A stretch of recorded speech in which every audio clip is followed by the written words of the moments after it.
focused vision to find ideas that become solutions to the world's most pressing concerns.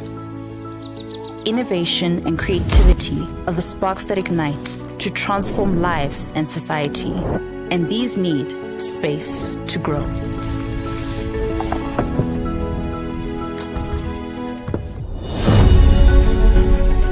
We are home to these creative and innovative sparks. Our work goes beyond the disciplines, across our 9 faculties, 7 campuses, and being one of Africa's top business schools.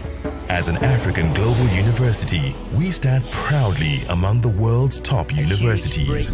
We remain at the forefront of universal discoveries and provide authentically African solutions to the world's greatest challenges and opportunities. We are pioneers in our fields, from the humanities to cutting-edge technologies, continually seeking ways to improve the world around us. Our hybrid learning systems provide quality education that enables graduates to become adaptable game changers.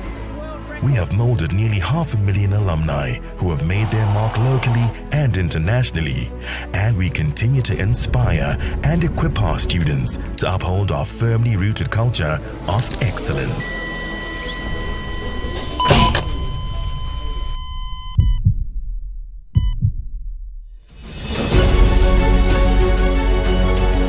At the heart of what we do is our people. They are creative, critical thinkers who can shape society for the better. Because that is how we teach, learn, innovate, impact, and live. We are the University of Pretoria.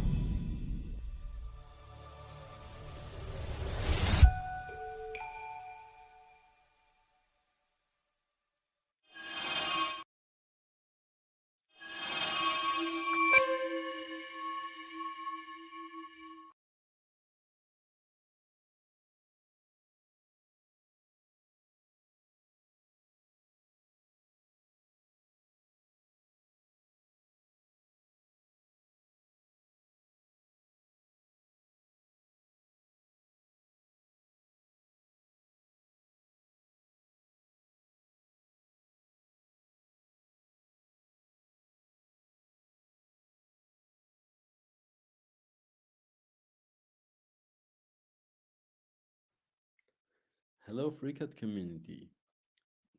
Thanks for this great opportunity to talk about Conda in combination with FreeCad today. My name is Lawrence Lechner, known as Lo, with 3O at the FreeCad forum. So first, what is this presentation about? Um, First, there are instructions to use different versions of FreeCAD side by side with Conda, so having different environments side by side, Conda. Then some instructions to deploy FreeCAD with Conda and Conda Build. And in the end, I will explain some things about the bundles which are done with the Conda packages.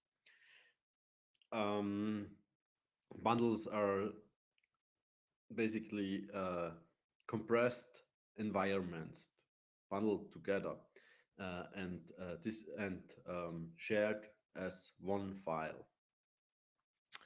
The aim of this presentation is to provide a comprehensive overview of Conda and how to package with it. So first, how did I get involved into packaging FreeCAD with Conda?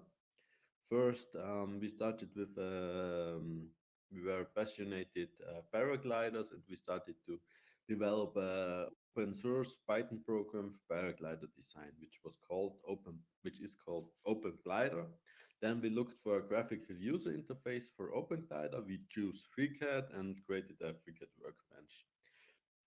All this, in the end, we wanted to distribute the whole thing. So we found Conda, which basically allows us to distribute on different platforms. And we created packages for FreeCAD, for OpenGlider, and for dependencies to allow users to use Conda and install all these things side by side.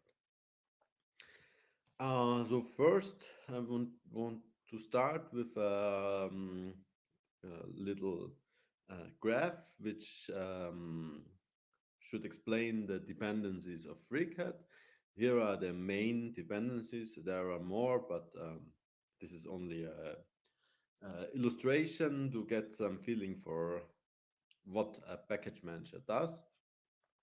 So we have FreeCAD in the middle, and FreeCAD depends on different packages. Any library or program can be packaged as a Conda package. So we can see these dependencies also as packages. Um, so we have OCCD, the geometry kernel of FreeCAD. Then we have Coin, the 3D visualization library. Then we have Boost, Qt for the graphical user interface, PySide, which is the Python binding to Qt, NumPy, which is a numeric library for Python, then Python, the programming language itself, PyV is the Python binding to Coin, and yeah, there are more, but you see there are um, these packages.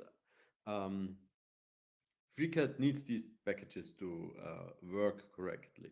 And all these dependencies also have dependencies too. So if you show the full graph, it will be much more complex. And yeah, the package manager, in principle, the package manager resolves or solves for all the dependencies to have the correct version.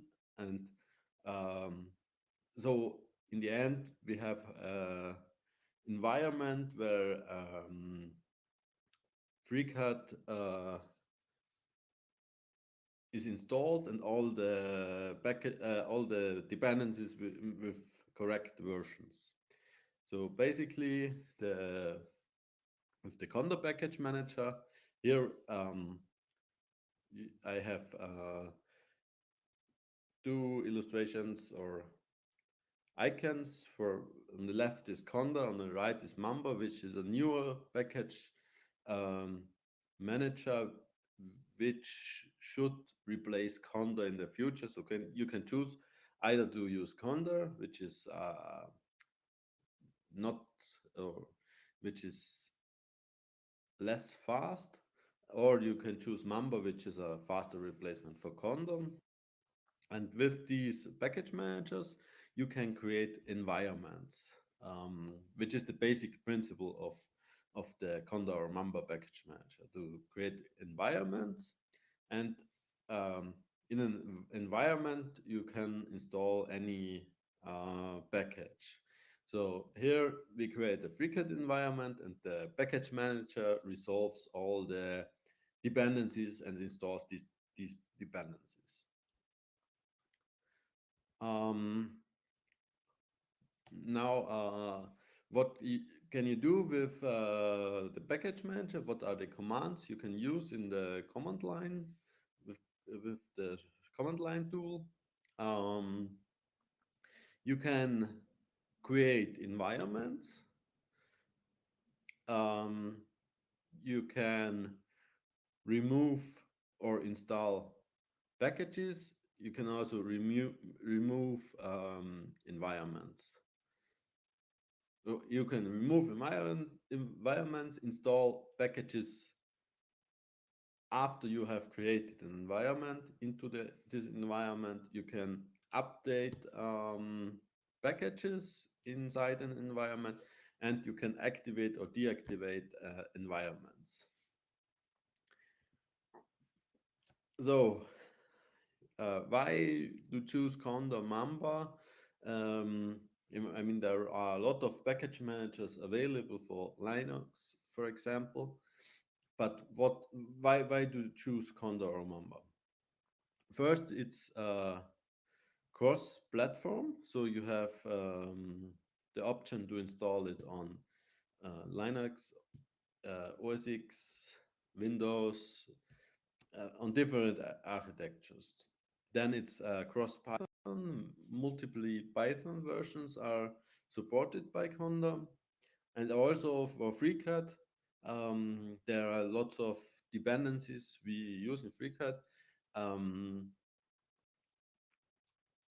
uh, Ready for the packaged via CondaForge. CondaForge is the community-driven packaging from for Conda. And for sure, the environment is a great opportunity to test different versions of the same software side by side. So you can install FreeCAD 0.19 next to FreeCAD development version or other um, FreeCAD versions inside different environments. Down there, I have a quote from QuantStack. So modern scientific applications typically depend on a very large number of libraries written in various programming languages, ranging from Fortran to TypeScript, C++, Python, and so on. So we need to pin down substantial requirements to be able to share and distribute this application. So basically, Conda allows to distribute all kind of programs, and with the Conda package manager, it's possible to solve for libraries or packages which are correctly working together. So as I said, there's Conda and there's Mamba. The Mamba is basically the replacement for Conda, and yeah.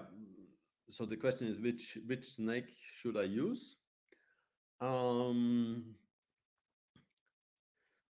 I would say I am in the last year or something like this. I choose Mamba as the package manager because it's faster. But in the future, it will replace Conda anyways, so it's not that big deal if you install Conda or Mamba.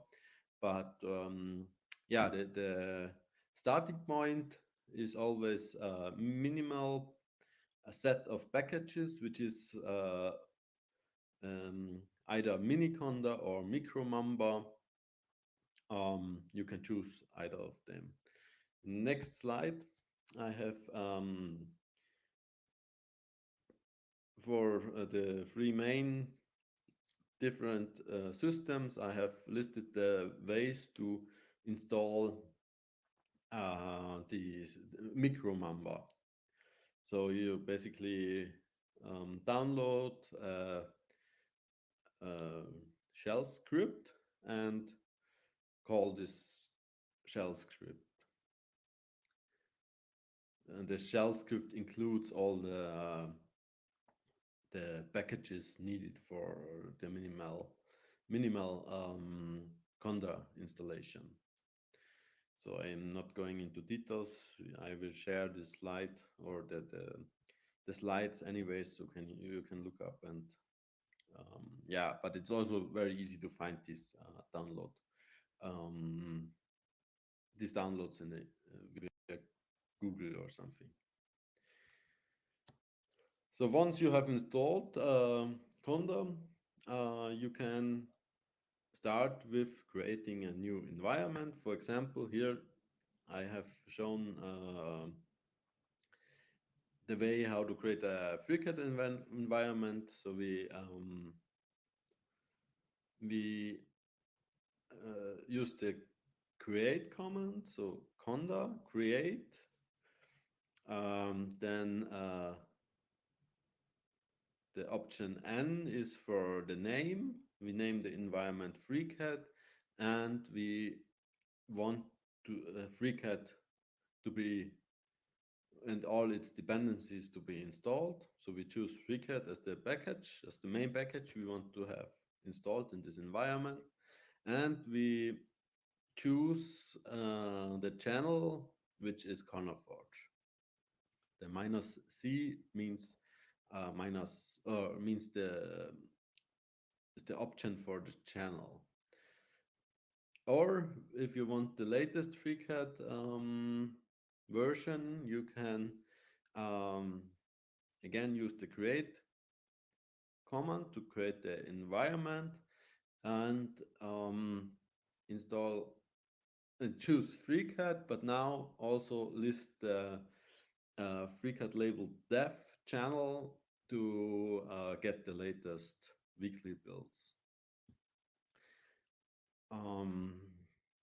Okay, now to some. So this was mainly how to use Conda for user, and now I would like to give some information on the packaging. So Conda packages are created with so-called feedstocks. A feedstock is a collection of files and instructions that define how to build the package for the Conda package manager. I will show later on how a feedstock look like. A feedstock contains instructions for continuous integration tools like Azure or Travis. Azure is the main continuous integration tool used to create packages for CondaForge. So, okay, this is the FreeCAD feedstock. We have here the recipe, and we have the continuous integration support. So first I will show how the recipe looks like. Basically, it includes two scripts, one for Windows and one for Linux or OS X. And it includes this meta.yaml.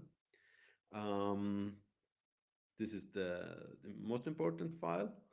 So we look at this, and you see we have a name of the package, a version of the package.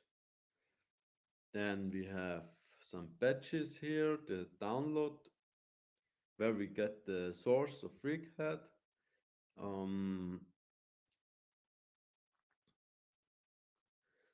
Then we have a build number. This is a number which increases with every new package you. Also, if the version doesn't change, you have to change the build number to make sure Conda finds the newest build, the newest package when you create a new environment or update the environment. Then we see the requirements. We have build requirements.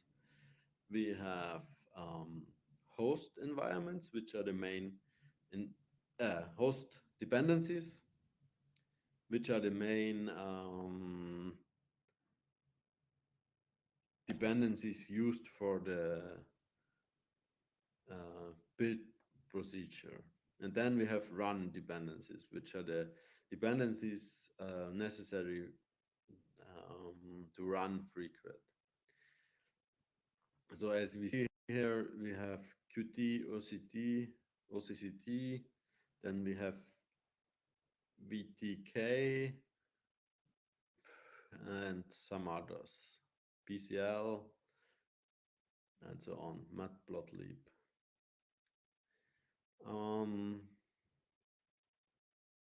Yeah, this is basically the meta.yaml. You define the dependencies, you define where the source is downloaded, and some other stuff. And then the build script, I show the Linux build script. Basically, yeah, you basically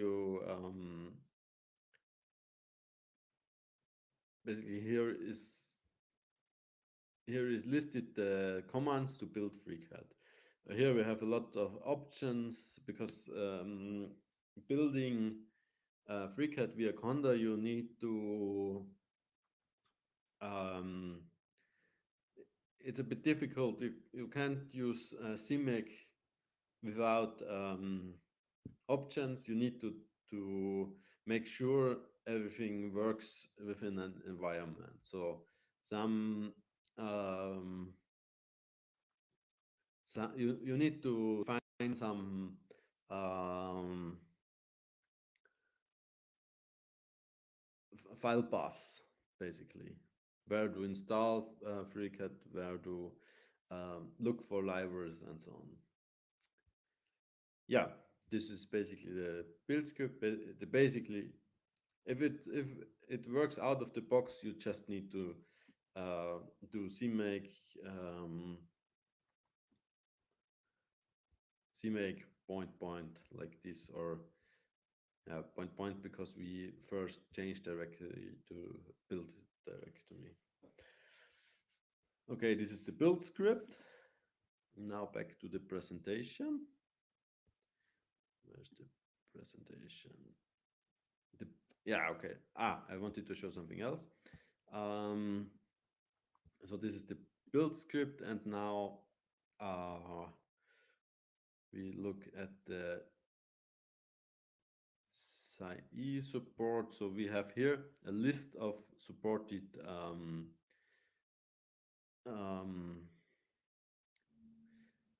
platforms and Python versions. So we build for different platforms and for different Python versions. And this is used in the it's used when FreeCAD is built via the Azure server. So back here, so feedstocks are basically the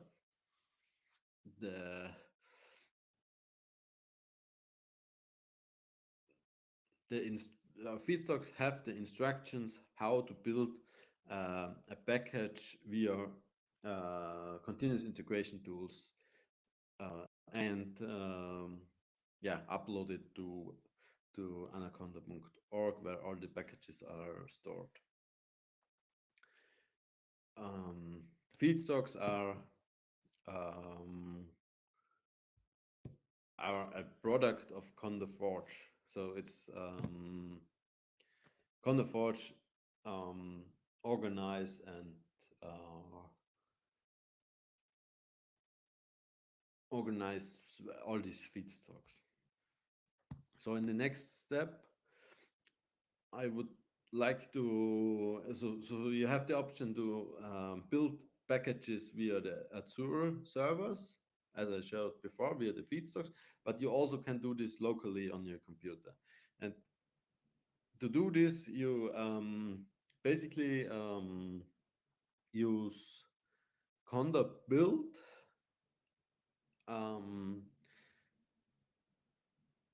You use conda build, which is also a command line tool. So conda build, and like it is here listed in the middle of the slide. So you change the directory to the feedstock directory, and then you can call conda build point -m for to choose the M for matrix, to choose the config file. You choose basically the versions of first you choose your system to build for your system, and then there is other options like Python version or other dependency version. And once you call this, conda build will try to solve for the dependencies, start the compilation, and package the result into a compressed file. So basically it's very easy to build locally, but you have to make sure that certain things are set up correctly. So um, building locally is a bit difficult, at least for the first time when you build FreeCAD, for example. Um, for further information about Conda build, I have given here the reference to the Conda build documents. It's yeah, you can read about it in this link. Next, I would like to show you what are migrations. So basically migration means when there is an update of a library or a program of any dependency of FreeCAD, then there is a bot which tries to update all uh, packages which depend on the library which is updated. And this is only done when there are when the library is updated in a way that is not compatible with dependent libraries. Migrations are basically pull requests which are done via bot, as I said. And these pull requests try to update the dependent libraries on the new versions of the library which is updated. I will show you how this pull request looks like. Here I have, for example, for FreeCAD, rebuild for VTK 9.22. So this is a pull request from a bot. And basically what we see, FreeCAD fails for all the different Python versions and different systems because yeah, of some errors, I don't know. So you can look into this details, then you go to a few more details. Build not found, super. Okay, it's too old. But I have another example which I did. You can also do this manually without the bot. So here I tried to update the development branch of the FreeCAD feedstock to boost 1.78, Python 3.11, VTK 9.2, and also I tried to create Linux RM and OS X RM to support these platforms, and also update to OCCT 7.7 and PCL 1.13. And yeah, we have a conversation. Werner helped me with this, but we didn't succeed it. So you see only Linux and OS X is working here, and there are still errors with the other platforms. If we look at it now, it's hopefully it. Yeah, here we see the the output of the build, and basically what it says here, some error with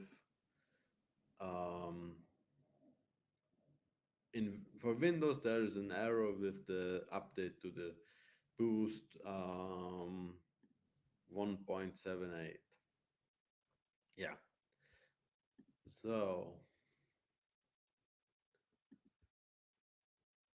this is how migrations work. You basically try to update to newer versions and have to fix these kind of errors that are occurring. So now, as I said in the first slide, I'm going to talk a little bit about bundles. Bundles are basically compressed files which include a full FreeCAD environment. So for the bundles, we first create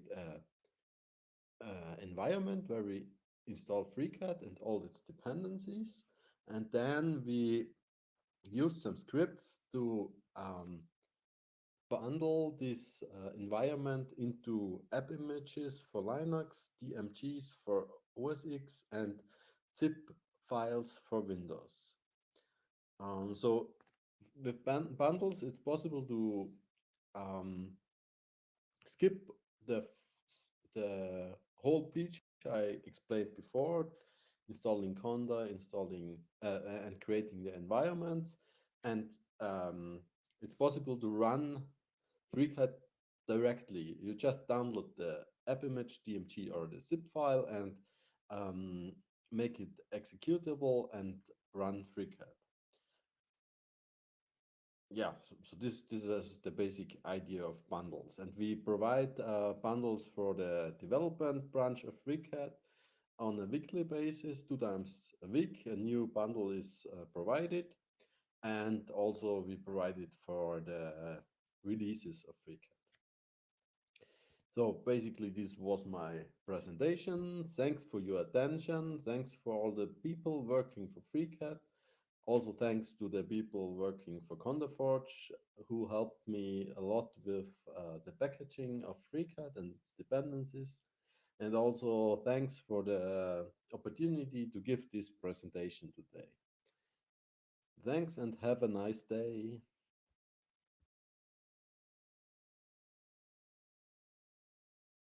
Hey, what's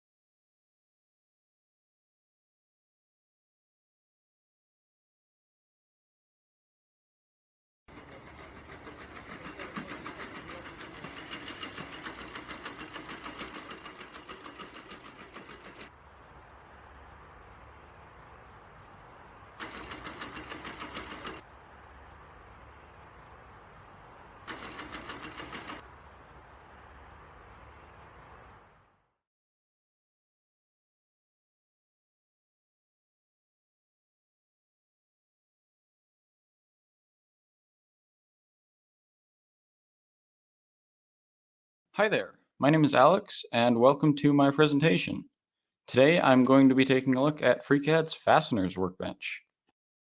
This workbench is intended to be used for adding fasteners and threads to your FreeCAD models. I'll walk through the basic usage of this tool, as well as take a look at a few of the more advanced features, then finish off with a discussion of how you can get involved with the workbench's development. The Fasteners Workbench is hosted on GitHub at the repository shown on this slide. Links to the code, as well as all of the examples I'm going to use today, and some other related items will be in the final slide of this presentation. The workbench is developed and maintained by a sizable group of people, including myself. To add the Fasteners Workbench to your FreeCAD installation, I recommend using the add-on manager. First, let's look at the basic usage of the workbench. Let's say I want to add a set screw to the hole in this model. I can select any circular edge that I want to add a fastener to, then click on one of the fastener type buttons in the workbench toolbar. If the pass hole toggle button in the toolbar is checked, the added screw will be small enough to drop into the selected bore. On the other hand, if I switch to the tap hole mode, newly added fasteners will be sized according to their corresponding minor thread diameter.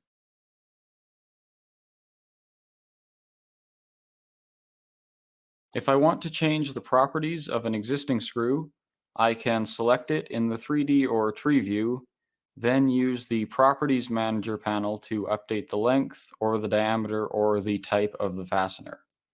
By default, standardized lengths are used, so they're available in discrete increments, but I can also specify custom length fasteners by switching the enumeration property to the custom option. Just keep in mind that fasteners that have a custom length aren't necessarily going to be available as off-the-shelf parts. I can also toggle modeling threads on and off. A caveat with using modeled threads is that they can be fairly computationally intensive to generate, so you should only use them for models where they're strictly necessary. The direction of a fastener that is attached to a geometric feature can be inverted using the flip command in the toolbar. I can also move a fastener to a new location using the move command. Changing the offset parameter in the properties panel will move the screw along the central axis of the attached feature. This is useful to add space for a washer or a mating part, for example.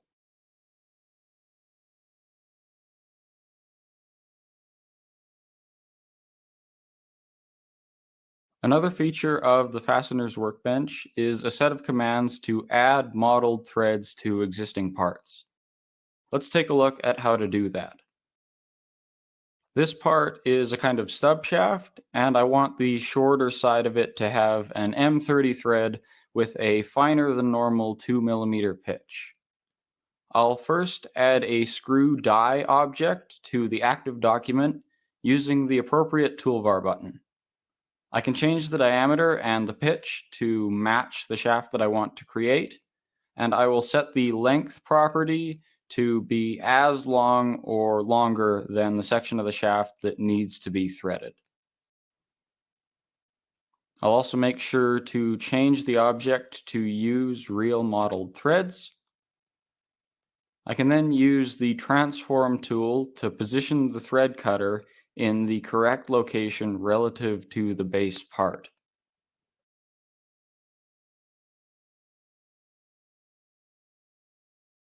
Finally, I can use a part design Boolean operation to subtract material from the shaft. If you aren't using part design bodies for your designs, don't worry. You can also use the part workbench's Boolean operations to work with thread creation features.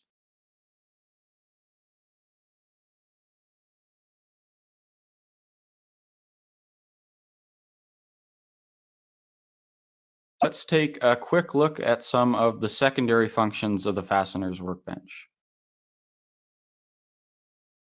The bill of materials command allows you to create a spreadsheet listing all of the fasteners that you used in the active freecad document. It should correctly account for any duplicates and linked objects, and will list each used fastener by type and quantity.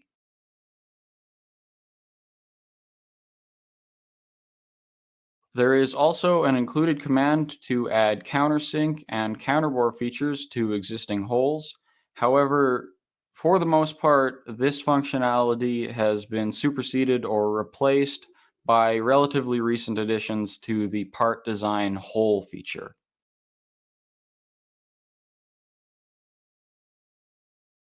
Finally, the screw calculator command acts as a fast reference for the required tap drill diameter for screws with standard coarse threads.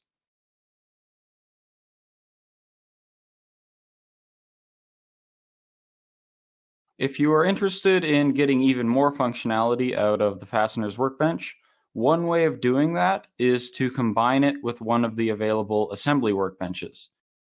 Fasteners objects should behave well with Assembly 2+, as well as Assembly 3 and Assembly 4 models. Fasteners can also be used more generally as geometric primitives in solid modeling operations. For example, this assembly features a part that is a weldment of a formed metal piece and a hex head screw.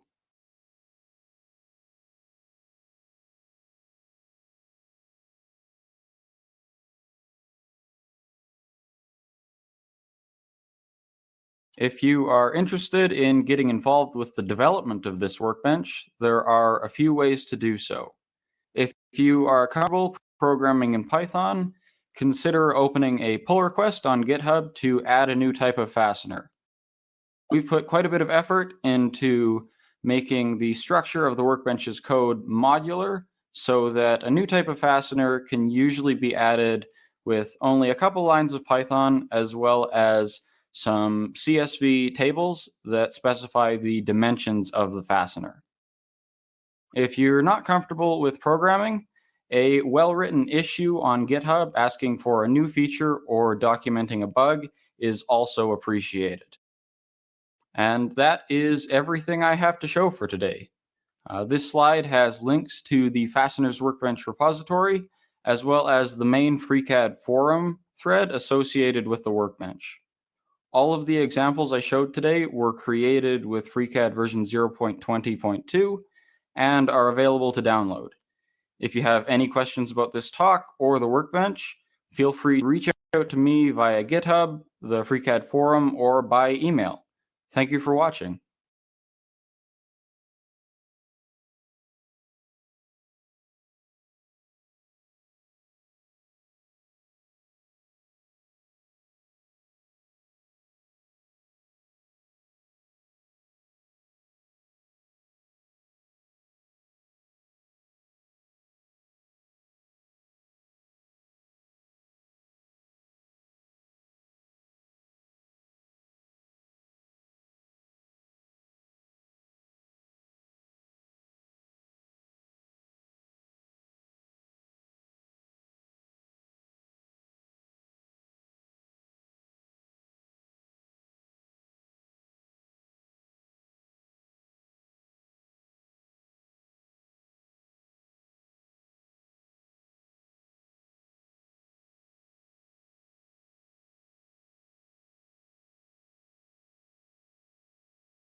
Good afternoon.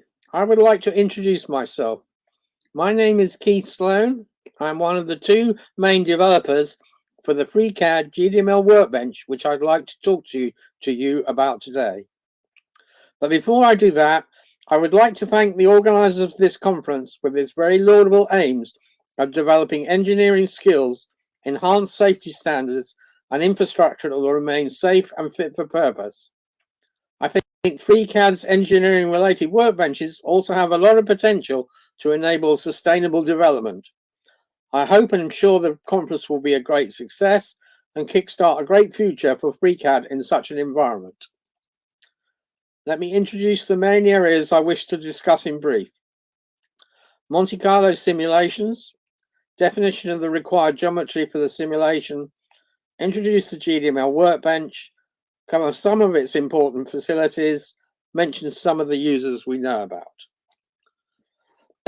Monte Carlo simulations are simulation of the passage of particle through matter. Such simulations are applicable in high energy physics, nuclear and accelerator physics, the design of shielding in the space environment, various medical usages such as dosage, design of PET scanners, etc. The main related software is Geom 4 and Root. Experiments are written in C++, but optionally you can have the geometry defined in a markup language, which is what GDML is. Monte Carlo simulation software has to consider particles passing through every surface, which favors defining objects as solid graphics rather than BREP shapes, and the use of sketches as used by modern CAD systems.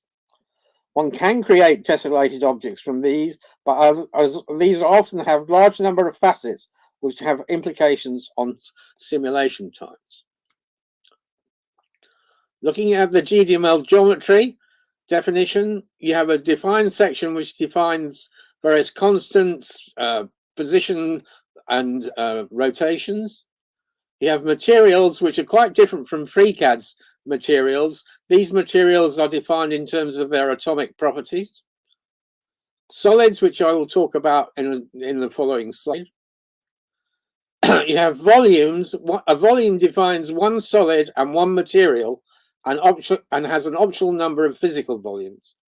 The physical volumes define the position and rotation. So you could have a volume with 4 physical volumes, and that volume would appear in 4 different locations. Assemblies are multiple volumes. There's various rules, no overlapping volumes, no duplicate names, etc. Now, looking at GDML solids, there are over 30 solid types. FreeCAD's part workbench just has 6. Constructive solid geometry, those are things like box, tube, cones, etc., and make up the majority of that 30.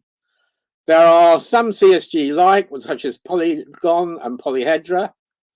In the case of the workbench, these are all implemented using FreeCAD's part feature Python objects, and the objects' properties are the same as the GDML definition. So you can change the property through the properties editor, and things are instantly changed in the display. Some GDML workbench history. There was a meeting back at SLAC in 2011, and Emmanuel Deluge, who was working at CERN, started a C++ workbench. Emmanuel seemed to stop working on his workbench. I started an initial FreeCAD workbench, which was based on GM4's Python library, which at the time was still under development. That GitHub is still available, but it's been retired and archived. I then decided to take a new approach and implement a GDML workbench where the GDML solids were implemented as FreeCAD Python objects. So I could implement all the solids and have their properties as per the GDML definitions. Thanks to some recent enhancements by Mantha Hindi, this now supports arrays, mirrors, extruded and revolved sketches. It's useful to understand the relationship between how things are defined in GM4 and GDML and how things are implemented in the workbench. you have materials in GDML and also in the workbench. Volumes in GDML are implemented as parts in the workbench, and parts are also implement assemblies. The solids are implemented as GDML objects, and a solid can have a material. Note that with parts, there is a placement, which is basically position and rotation in freecad terms, and the GDML object can also have a placement, which is position and rotation. When you go to export, then the export sorts out the requirement for physical volumes and adjusts the placements to make the right physical volumes with position and rotation. So what you see in freecad should also be what you see when you import the geometry into Geons.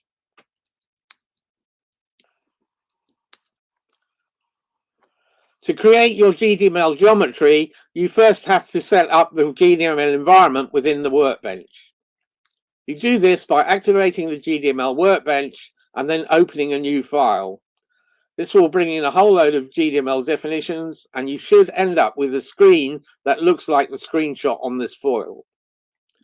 You can then optionally import any XML file for any user-defined materials that you want added to this particular environment. You can then start creating volumes and assemblies by creating a freecad part, and then you can add solids to each of those, adjust any properties, set the material, etc. Once you are happy with your model, then to export, you select the base part, which in this case is world volume, and click File Export in freecad, select GDML as a file type, and then that will export the file, your definition as a GDML file. I would like to briefly talk about the commands and icons that are available via the workbench. There is a group of commands and icons that I would basically classify as utility. One of them involves setting the material and various things to do with the support of optical. The main group of icons are what I would consider the creation of solids. So there are 8 GUI GDML solids available via the workbench, out of the 30 that are actually 30 plus that are implemented. You can create one of these by just clicking on the icon. That will create a freecad part, which is the volume, and then a solid, appropriate solid within that part. You can also create a part or what would be an assembly by using the freecad part icon, which is the yellow boxy type icon in the set. There are also a set of icons to do with creating sketches and then using those to create GDML objects. It's like extrusion, revolving, mirroring, not to do with sketches, but arrays and scaling. There is also a set of icons to do with Boolean operations. So if you want to make unions, intersections, or joining together. And then finally, there is a set of icons related to tessellating things. So either tessellating a freecad object and creating a GDML tessellation, decimating such things, i.e. reducing the complexity of the tessellation, taking a freecad object and making a mesh. Then you can use it makes available the mesh toolkit, and then you can convert that mesh back into a GDML tessellation, etc. Modern CAD systems involve creating objects from sketches. I'm particularly proud of a facility that we introduced in the GDML workbench for creating GDML solids from sketches. We have Mantha to thank for this, for taking the initial design concept and implementing it. What actually gets exported is a series of Boolean operations on a number of GDML solids. This is an example of a revolved sketch. It is based on a step file, and I apologize now for not pronouncing his name correctly, that Federico Carminati wanted to convert into a GDML object. At the time, he did manage to produce a GDML tessellated object using the workbench, but it was not without its problems. The end result was a tessellated object with 1,786 facets. Using a sketch and a revolved sketch to produce that object now would just mean a single tube and a generic polygon and then various other bits for the base.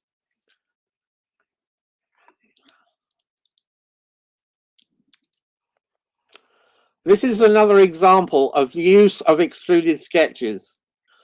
What you have here is an imported step file, and using the 2-sketch add-on workbench, 3 sketches have been created at various cross sections. These have then been extruded, and then the extrusions have been fused together in Boolean, and that's created the final object. Munther, with a lot of experience of GM4 from his time at Lockheed Martin, realized that implementing arrays of GDML objects would be an extremely useful facility, and this is what he has done.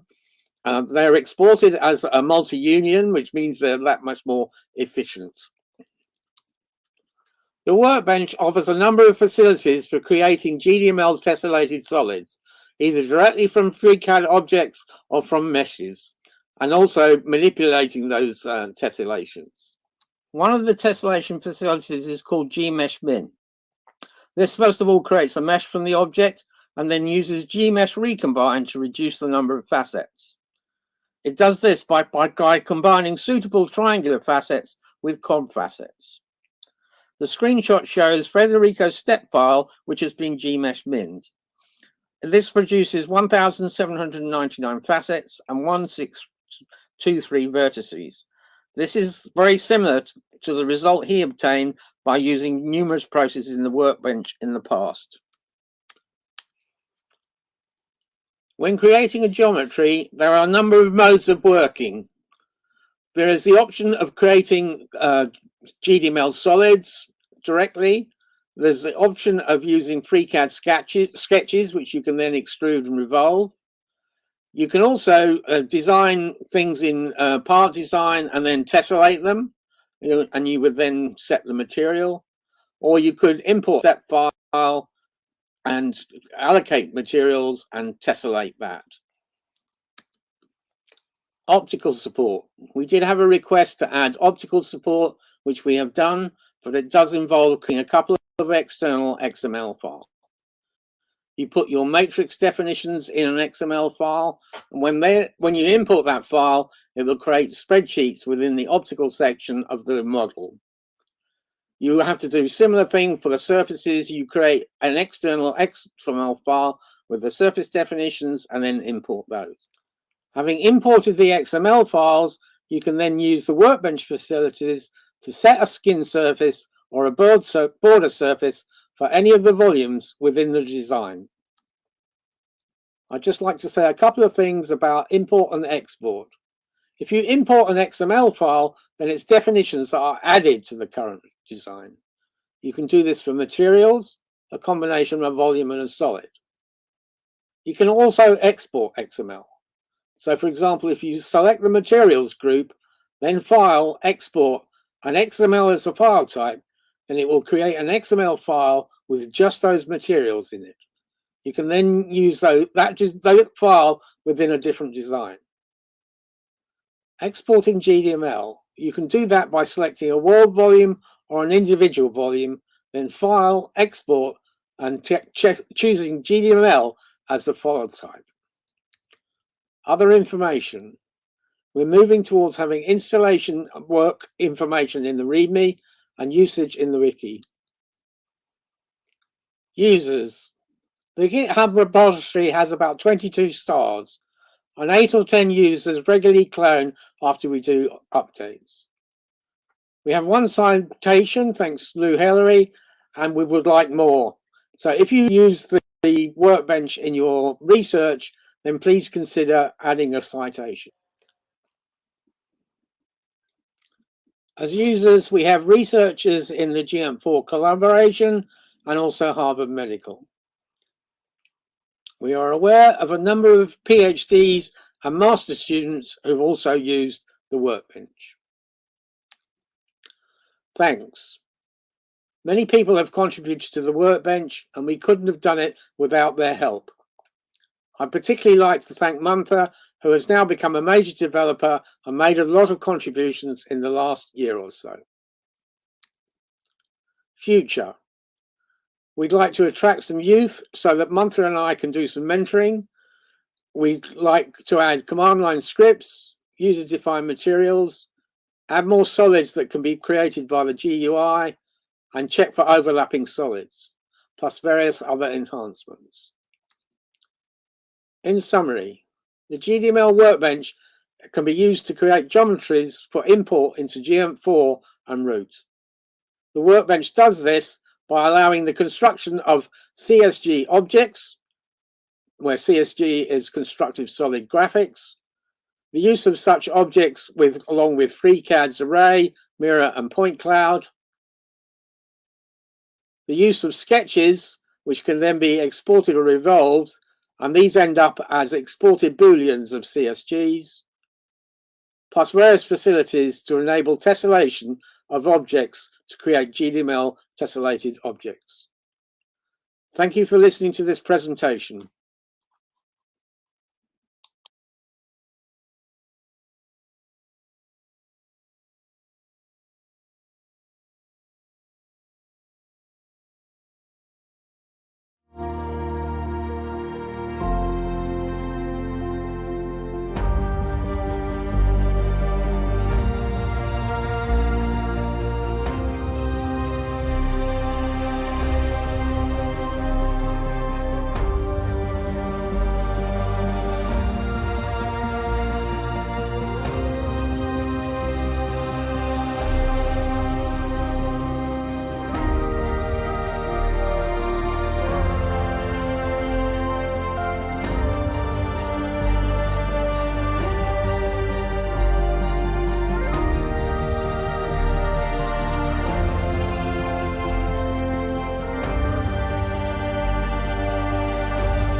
At the University of Pretoria, The solutions to change the world can be found in the research we do today.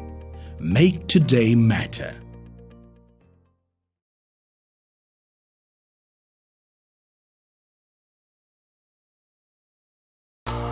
Today is National Engineering Day. And to celebrate, we three engineers have teamed up with the Royal Academy of Engineering to make a very special cake. And we got the spirit level. It's not a spirit level, it's your eye that's special.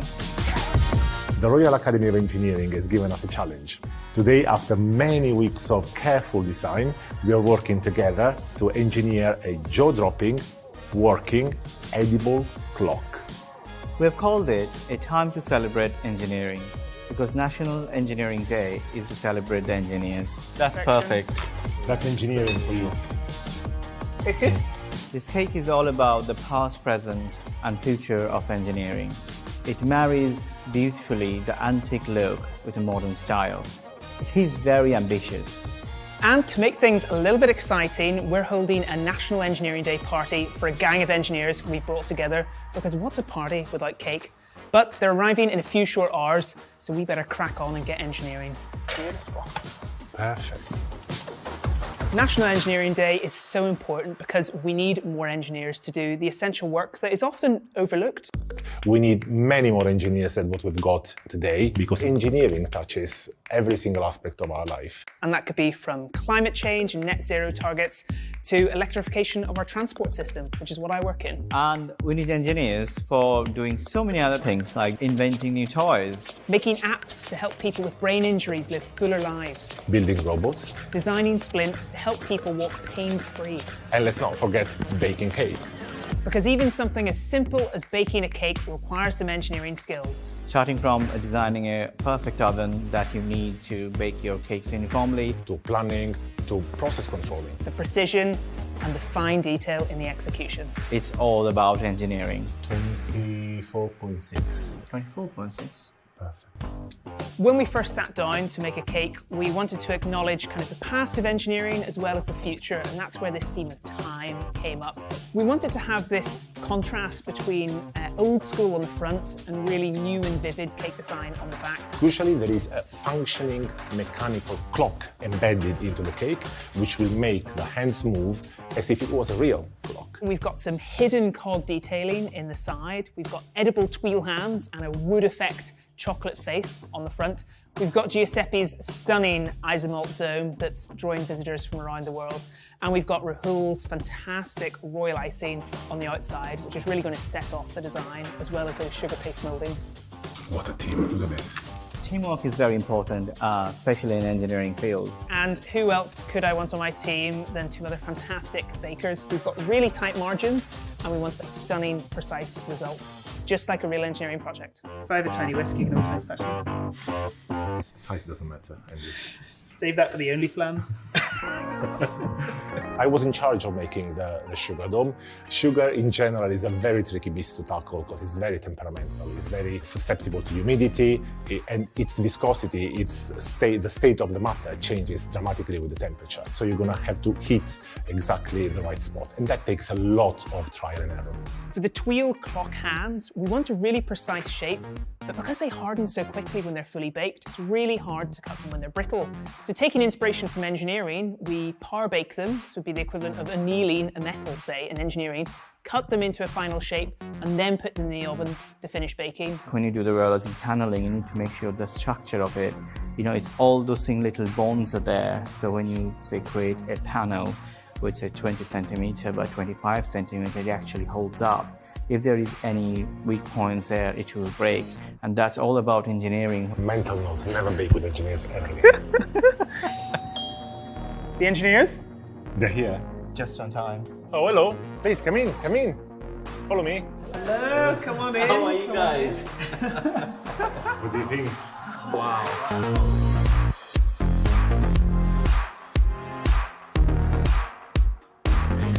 Who wants to try a piece? Yeah. Take a clock. Tuck in, grab a plate, team. Yeah. The cake is incredible, and I'm really, really sad we actually cut it and have destroyed the amazing engineering that's part of the cake. But my favorite bit are the gears, so I made sure I got a piece with some gears. The combination of, having mechanical elements in it, like a clock, combined with all the patterns, and it tastes wonderful. It's absolutely amazing. So I'm hoping that people go, actually, all I need to do is be creative to see engineering as an option. I think today what it brings to life really is that there's just so many different types of engineering. You could do digital engineering, mechanical engineering is only one part of it, but actually engineering comes in all shapes and sizes, and this cake is one of those sizes. I mean, there is enough cake to feed at least another 50 people. So Count me as the 50. yeah. Nice, yeah?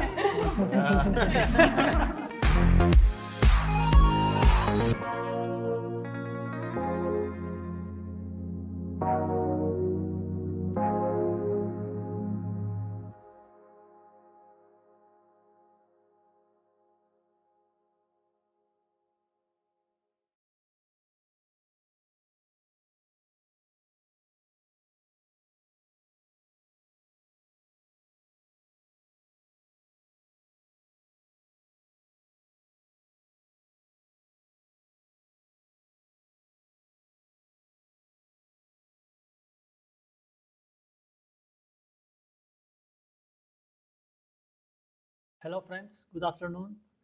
My name is Frank Martinez. I'm a professional developer and also a freecad freak user. Thank you very much for the invitation to this talk this year. Thank you, Barnu, for the invitation.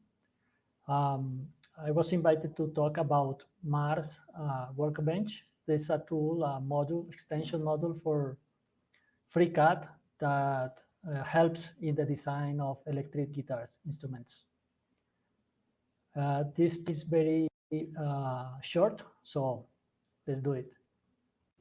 Okay, this project started years ago with this web version to design fretboards. It's a free web tool that you can use. It is online since some years ago, and it's very easy to use, where you can do multi-scale fretboards and things like that. And do some experiments with the designs. I started doing this because I wanted to create my electric guitar.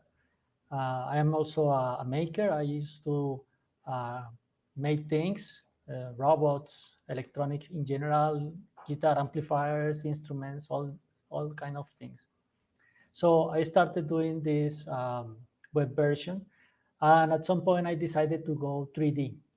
And at that moment, I didn't know nothing about FreeCAD, but I started learning something about 2017 or so. And FreeCAD is very powerful tool that allows you to extend, to add functionality if you need. And that was the path I took and designed the FreeCAD guitar workbench, and is what I will show you today. Let's see, for example, what will be our final thing. I will show you how to create this electric guitar model in FreeCAD using just 2D plans or blueprints that you can get freely online, and how to convert that into this 3D model in FreeCAD very quickly. To start, we will use a useful site. It's called Electric Health. Here you can download templates and free guitar templates and plans. So you can make any of these things your own using traditional tools or whatever. What I will do is I will try to make this guitar in FreeCAD. I will implement this design in FreeCAD. So I just downloaded this one, and you can download here. You get a PDF version with the document. Then starting from this 2D design, we will get the final product in FreeCAD with this. Let's do it. To do all the 2D work, we will use Inkscape. It's another open source product, very powerful, very easy to use. I use it every day for any kind of designs. The workflow that we will use is just do some sketch in Inkscape in 2D, and we'll import them into FreeCAD and upgrade to 3D models. So I will just import this PDF file into FreeCAD, into Inkscape. I will, because we have very short time, I will just open it, and you can import that in Inkscape and modify that. So to don't lose the time, I have this FreeCAD file that just imported the SVG file. This is a flat thing, you can see. Is this imported and modified in Inkscape. So in Inkscape now I have this file imported from the PDF file, and I just imported that in FreeCAD, so we can use that as a reference. Then what we will do is I will just create the fretboard, then the body, and the headstock and the neck, step by step. So the first things to do is install the guitar workbench. You can do that from the tools add-on manager. This is the mechanisms to install extensions. So you can just search for guitar here. And there are some existing extensions. The one that we will use is this Mars workbench. So you can open and install that or update in case you have an older version. As I already have the latest version, I will use to that.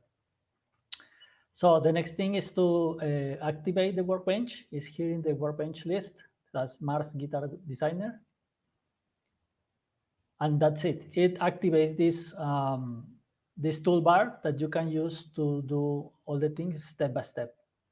The first step is to create the instrument parameters repository, where we will put all the parameters of the guitar using this create instrument action.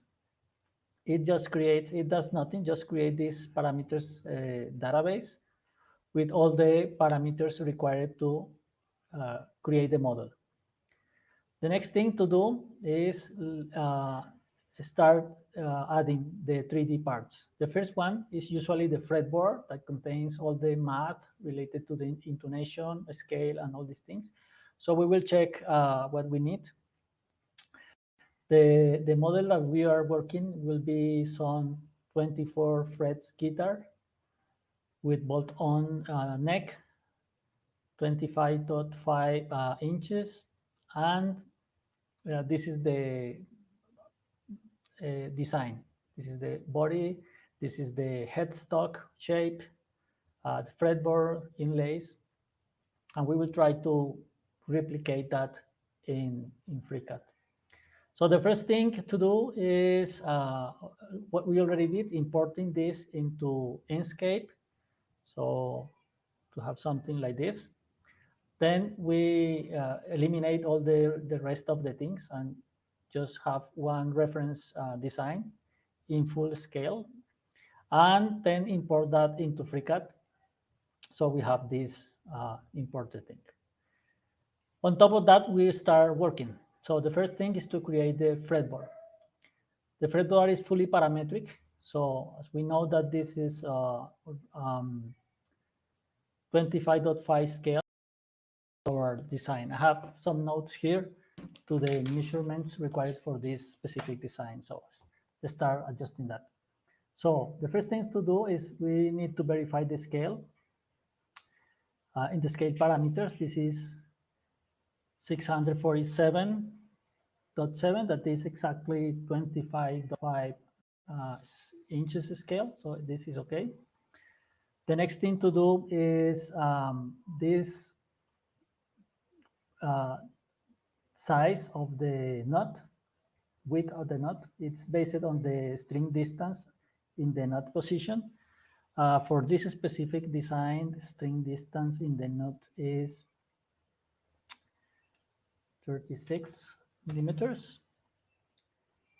We'll update. And we have, in this design, we can check here, it has no excess after the nut. So we can remove that also. So this part is not required.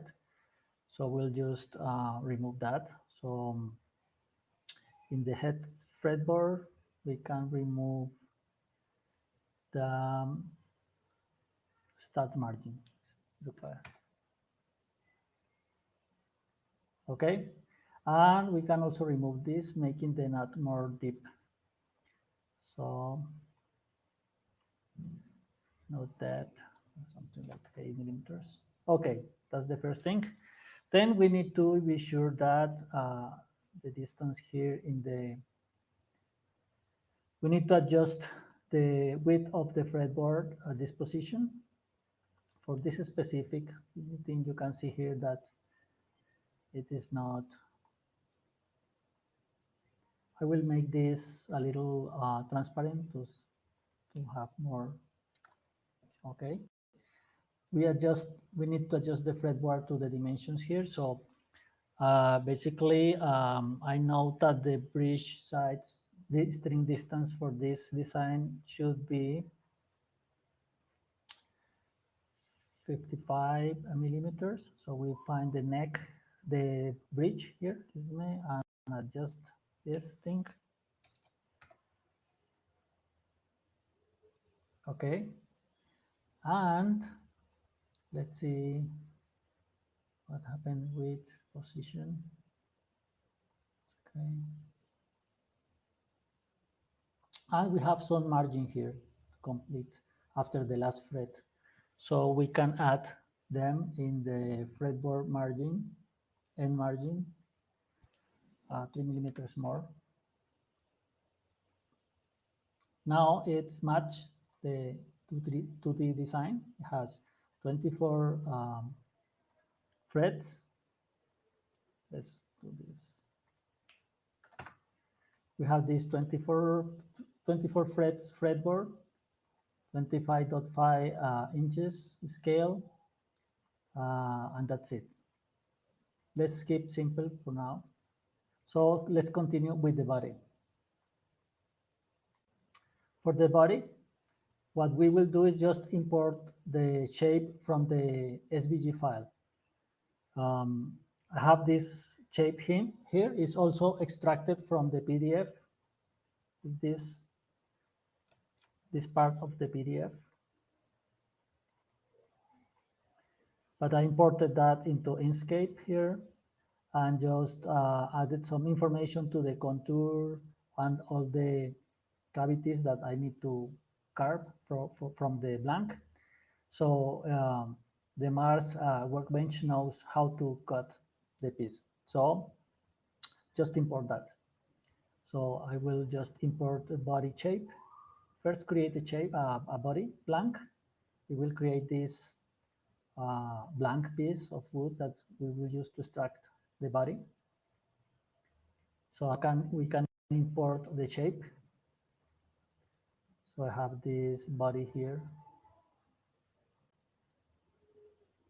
It will just generate the shape based on that. Okay, this is the shape generated automatically from the two-dimensional design here. It contains all the information required to generate this neck, this body in two pieces, top piece and bottom or back part. This is the back part. And this is the top part. If we have time, I will show you more details later. I want to complete the process first, and we have only 20 minutes. If we can finish, we can go back and review some things. So it is not in the right place. So we can just change. Here I have notes for this also. Let me check my notes. Okay, I have found the data. Just adjust the position. So in the body pocket length, we can fix that. Now it's placed in the right position. Now we have the body and the fretboard. Next thing to do is to add a neck. So just adding neck here. It will create a neck blank that we can customize also. Okay, it creates this blank for the headstock and for the neck. And it's automatically positioned in the right position by the fretboard definition and body extra. So the thing now is to customize that. So first of all, let's fix the neck heel. This part of the Mars is still in development, these transitions here, but it really works for now. We can do it very fast now, and I create this workbench not for rendering but for building actual guitars. So you can do it approximately the transition here and complete the process by hand. But the idea is to generate the proper surface here so you can do everything by CNC. But let's do that for now this way. I will just adjust the transition parameters here to adapt to this heel form a little. So in the neck parameters, I will just change some things. Transition length.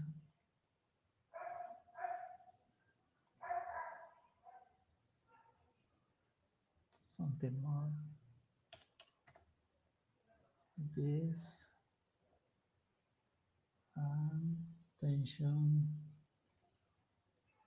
25 and joint fret close.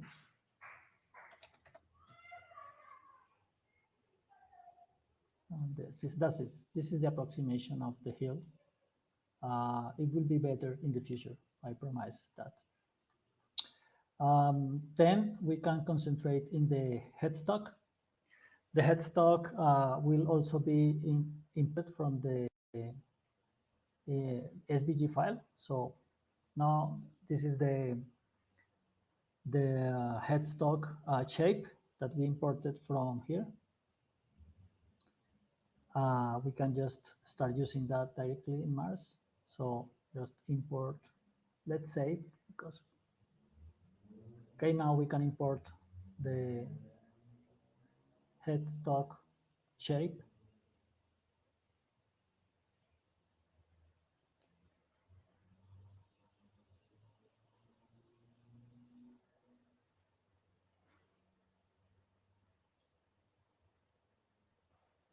And that's it. I will hit this for a moment.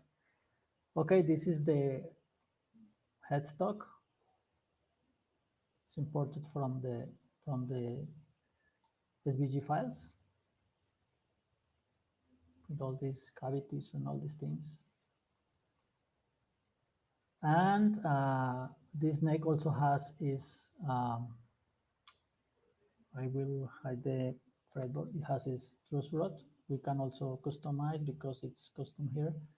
So it needs this adjustment here. So it's basically in the truss rod options. I have head of 36 millimeters and width of 10.5 millimeters. And also an offset of, no,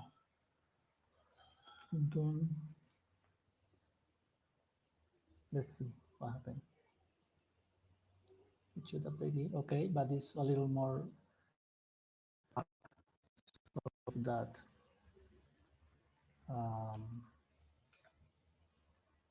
About 20 millimeters.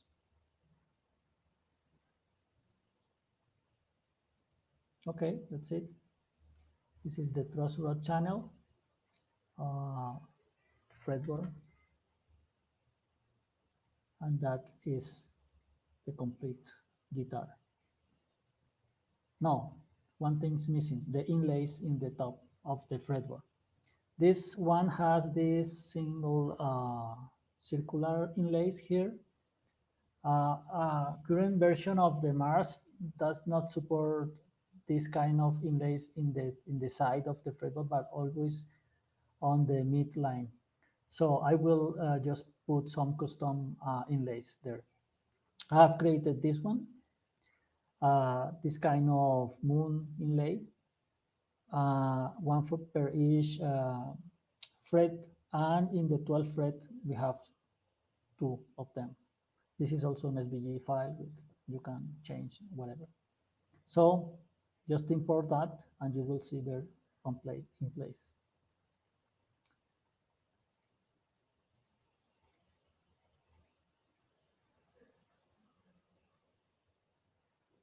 Okay, you have now the complete thing. You have the fretboard, you have inlays, you have the body with the 2 parts, you have a neck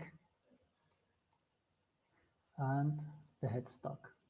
Also the angle of this thing, let's check the original design. It is about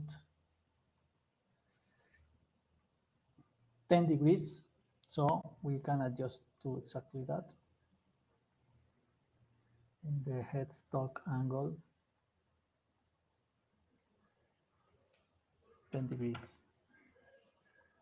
And we calculate, it will just adjust.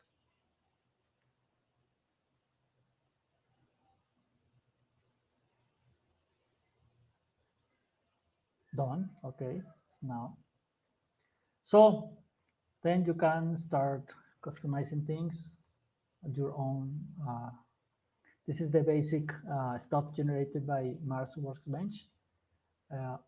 Now let's see how much time we have. Let me see.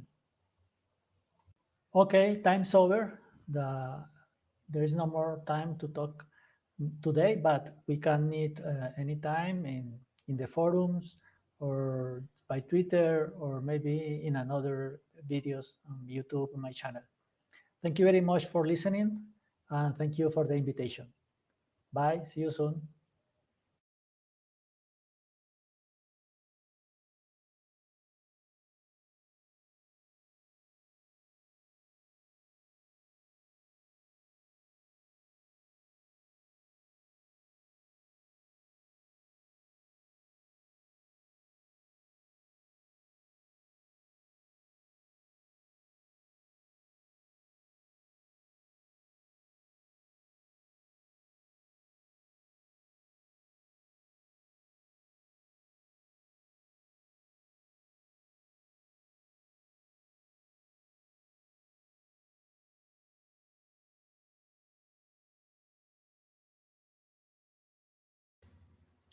Hello and welcome to the presentation of the Electromagnetic Workbench in the FreeCAD Users Conference. First of all, let me thank the organizers for giving us the opportunity to speak about our workbench in this conference.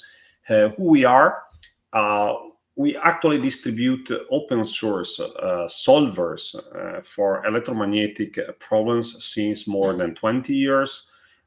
We usually start from some project that has been developed by some university that mainly is MIT, and the code has been distributed in open source and it stays that way. That's also our mission.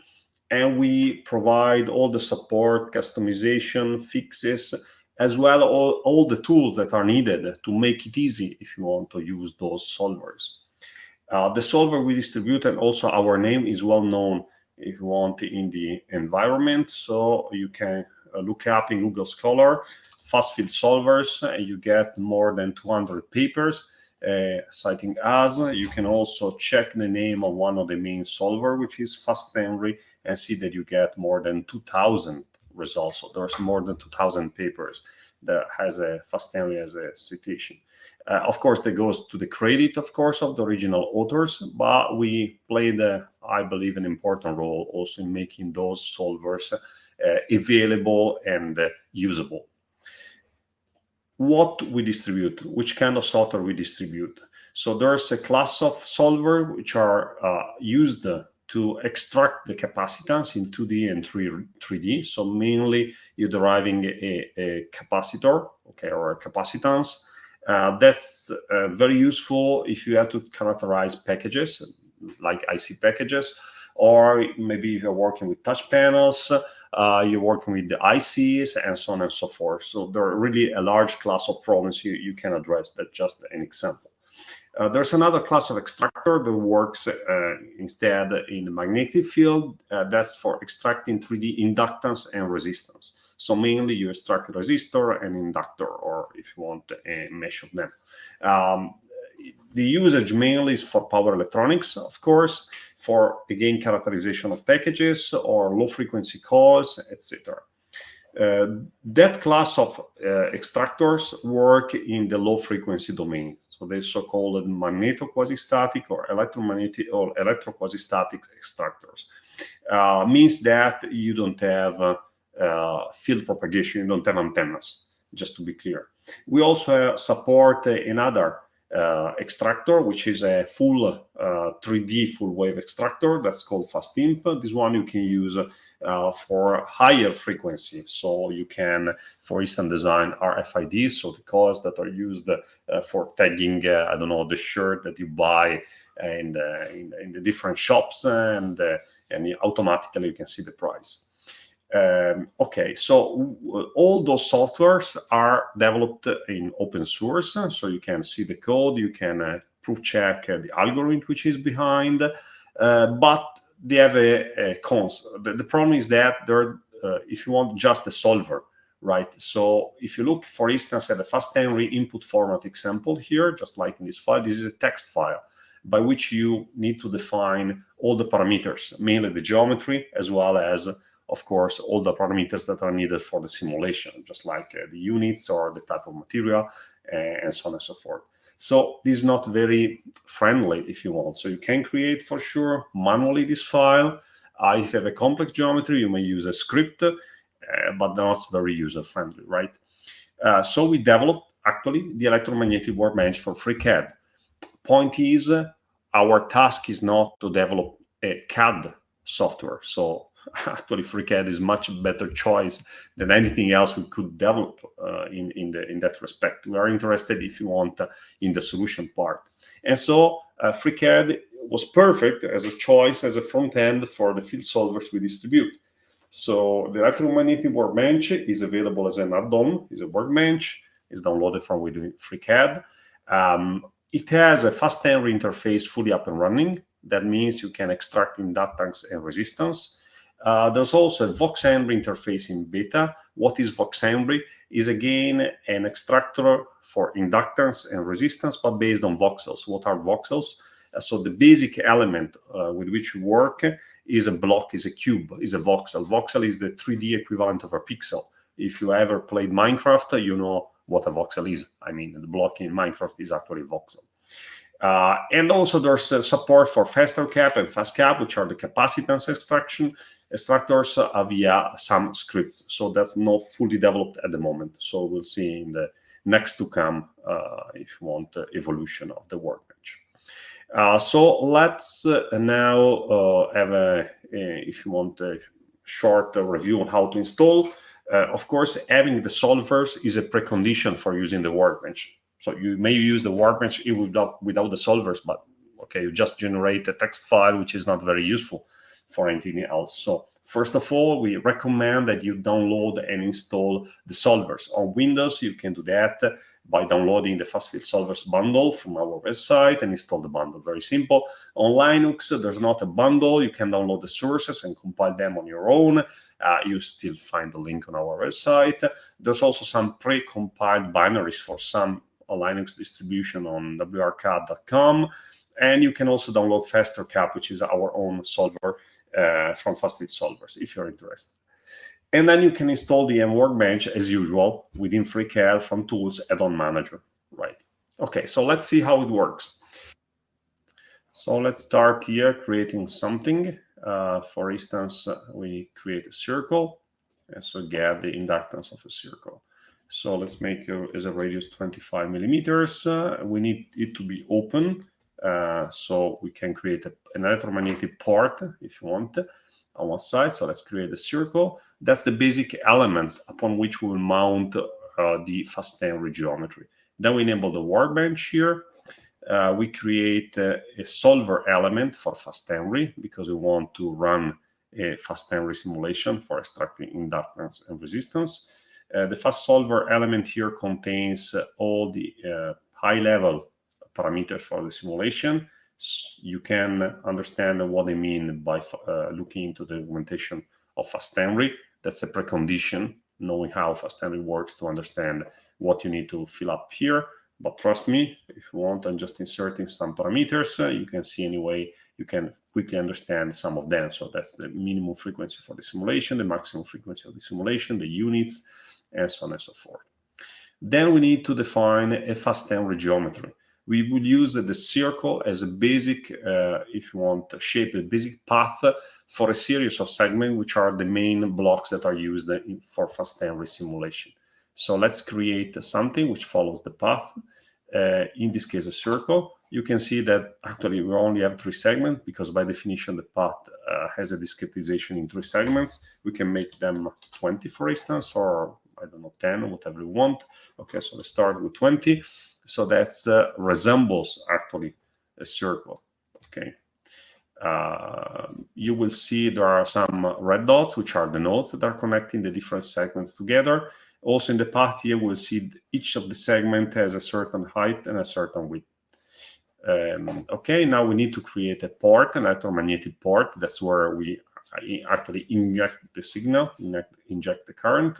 So let's select the first and the last node, and we can create a port. So we see this small arrow, which is the magnetic port. So all set.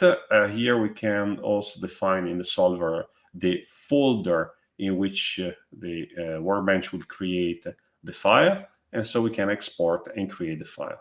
Okay, so we finish exporting, we have the file, we can have a look at the file.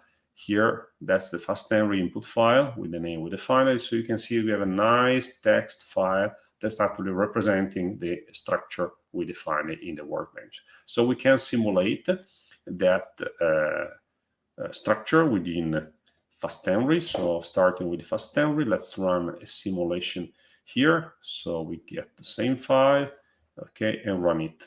Okay, and you get the results here. So you can see that at frequency 1 Hertz, the inductance is actually 1.7 minus 7 Henrys. So that means that actually we have 171 nanohenry here for the structure. Is this correct? Okay, we can have a quick check for that one as well. Okay, let's follow some very old, if you want, but very valid formula. So we're taking the formula here from this bulletin from the NIST, and that's actually the very well-known Kirchhoff's formula.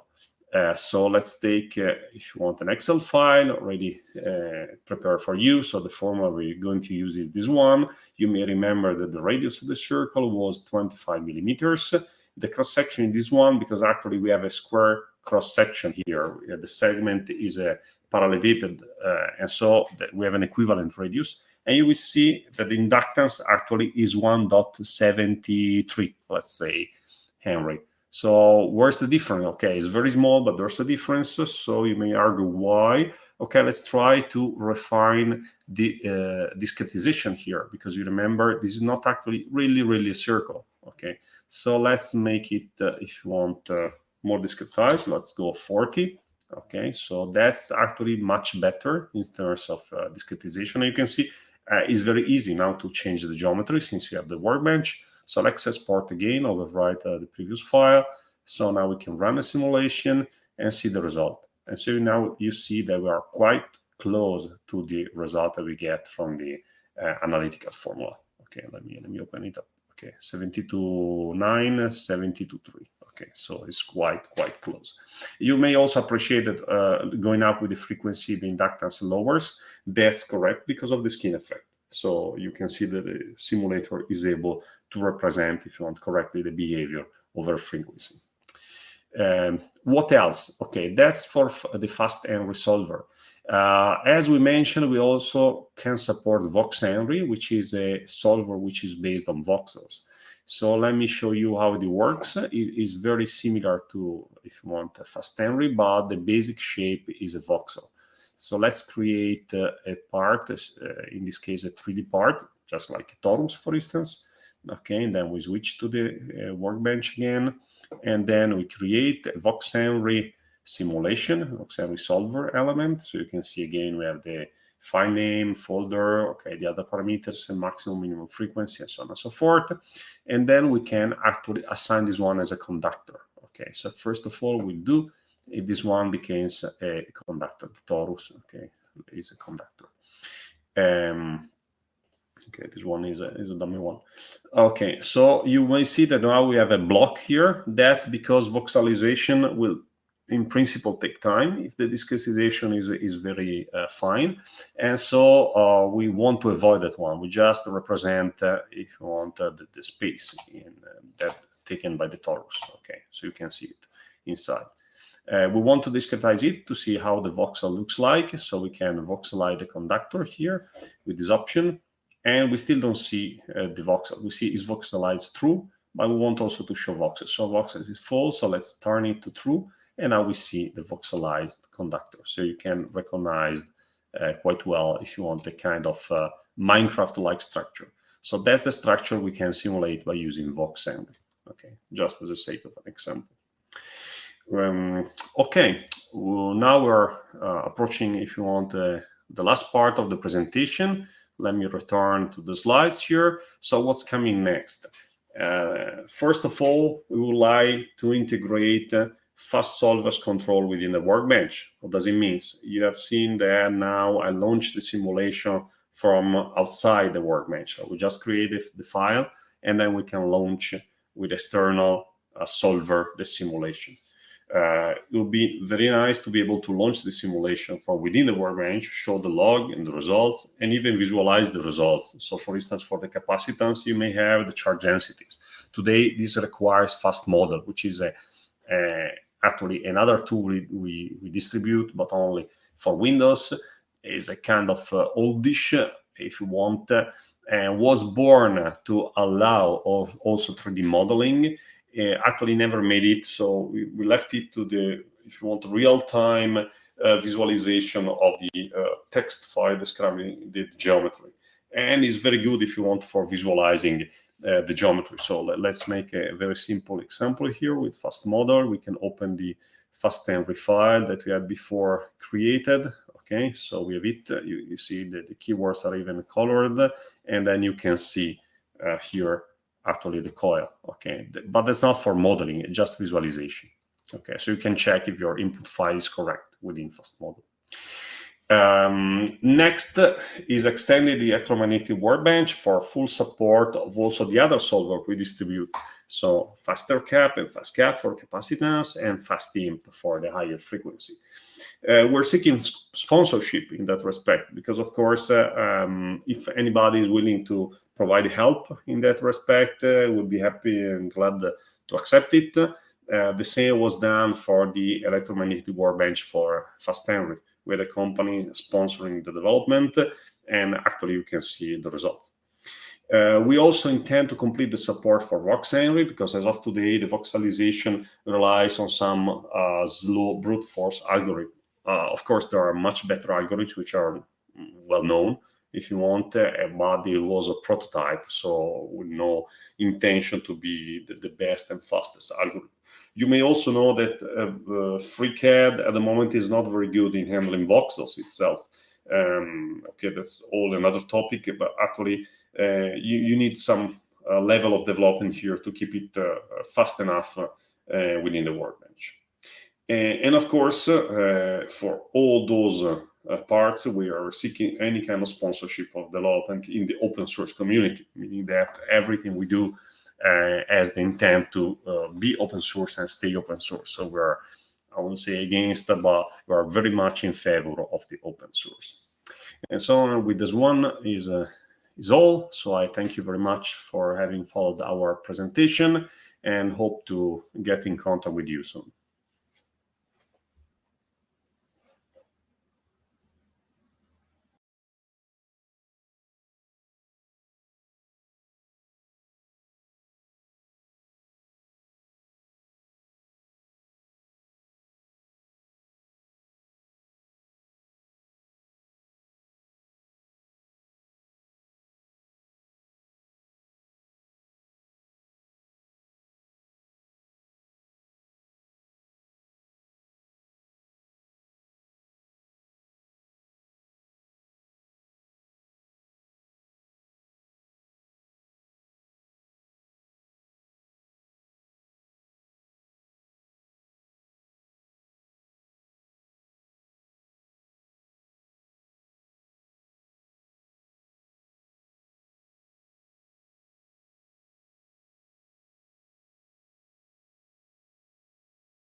We are glad to demonstrate our POV-Ray render workbench here on the FreeCAD users conference. So our workbench is for rendering photorealistic images from FreeCAD scenes. So just let me show you where everything started. We, the ray tracers, had a workshop together at Fabulous St. Pauli. This is a fab lab in Hamburg in Germany, and everything started in this room here, where we met, and after the workshops we had some discussion about how to render things in FreeCAD. The result of our discussion was that we both found the existing rendering or ray tracing workbenches not so useful, and we will now short demonstrate why this is so. So we will render a little fish with an old ray tracing workbench. We choose this workbench in the menu, then we have to create a project, and here you see the first little bit insufficient thing, so it doesn't accept a perspective camera. So I skip this and then I change the camera and try this again. Now we have a POV project file, and I copy these objects into the POV project. Takes some time, but now they are here. Then I set the camera, it's like the view. Now I press the render button, and it will render this fish, but you can see it uses another camera or another perspective. So to close this picture you have to click into the picture. Now we have it in a new tab. This was a state of the art in the year 2019 when we started to develop our workbench. we both found that it was hard to apply textures to the renderings. And the second thing we found is that everything would be rendered as a mesh. Now I will start a short demonstration of the Porphyry rendering workbench. I will go to the part workbench. I will add some simple shapes, a box and a sphere. And now I will change to our Porphyry rendering workbench. If you haven't installed it yet, you can get it easily through the add-on manager. And the second step is that you have to install Porphyry and give the workbench the path where it will find Porphyry. So it's always good if you save your freecad file. I will create a new directory for this. I give it the name test. And there's test 2. So now you have to press this button and then select a project file, or to create a project file. It's always good to do this in the same directory. You can give it the name test2, and then I will quickly apply some textures to our objects. We have 2 objects here in the left list. I choose the box and I will apply some stone texture, and I will apply maybe a glass texture to the sphere, and then you can immediately start the rendering and it will look like this. Remember, you always have to click into the picture to get rid of it, and we can go through this workflow again, and we can apply some other textures, maybe some wood to the box and some polished metal to the sphere. Start rendering again, and it applies the texture. Now we will make the rendering a little bit more interesting. So the first thing I will do is to change the background a little bit. So I add a new color here. Then I will create a second fish. I will do this with the draft workbench and explain it later why I will do this. I make a clone of the fish because the part is rotated. It will rotate too, and whatever put it into the part, it's in the right orientation. And you see this scattered surface of these 2 fishes. It's an artificial because of the rendering of the graphic card. To prevent this, I will scale the second fish a little bit, but only very little bit. And as you can see, the scattering disappears. And now I will go back to our Porphyry rendering workbench and I will apply the textures.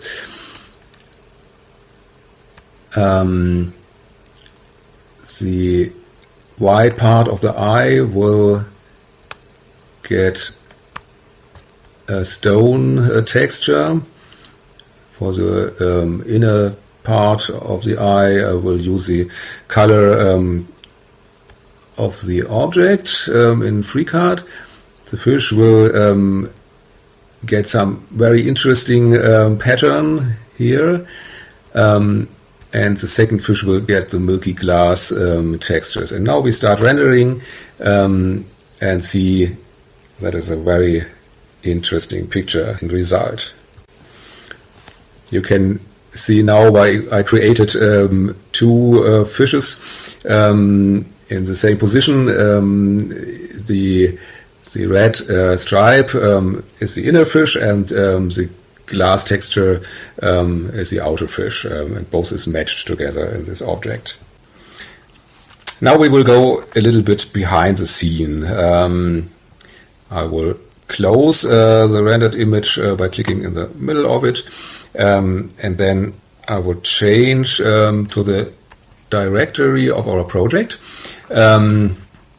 You already know the ini file we created before, but there are some more files that were created while rendering. So the first thing we will look into it is a fish POV. It's a POV ray file. I open it, and here you can see the scene file of POV ray. The first thing is the camera, the lights, the background, and then we named all objects in the scene, so you can see where the eye is, where the pupil is, where the first fish is, and the second fish comes here. So everything is very clearly structured. So then we will have a look in the second file. This one here is our image we rendered. This one is a freecad file, and now we open the fish mesh file, and as you can see, it's empty. So our workbench will render most objects of the part workbench and a lot of objects of the part design workbench, not as a mesh. All of our objects in the scene are natively translated into POV ray description language. If objects are not supported, they will be rendered as a mesh, and then this file will be filled. So now we have the textures file. I will also open it, and there you can see the declarations of the materials we use in our scene. So here's the material of the eye, here's the material of the first fish and the second fish.